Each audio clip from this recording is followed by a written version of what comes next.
नमस्कार सर्वांना. उकडीचे मोदक हे पारंपरिक महाराष्ट्रीयन पक्वान्न आहे, जे विशेषतः गणेश चतुर्थीच्या वेळी गणपती बाप्पाला नैवेद्य म्हणून बनवले जाते.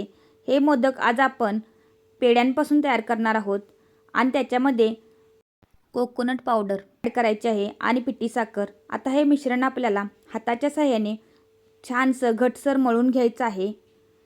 तुम्ही बघू शकता अशा पद्धतीने आपण आता सारण बनवलेलं आहे. आता आपण पारी लाटायला घेऊया. त्यासाठी आपण पिठाचा वापर केलेला आहे आणि गोल गोल आकाराची मोठी पारी लाटलेली आहे.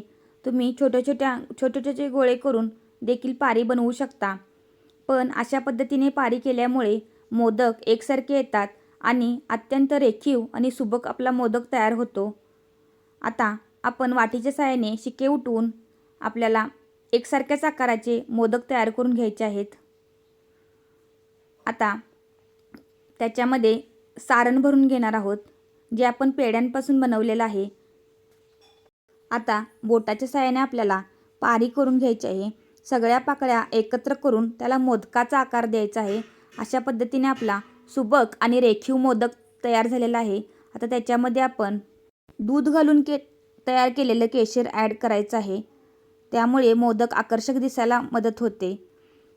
आता कढईमध्ये वाफवायला ठेवू.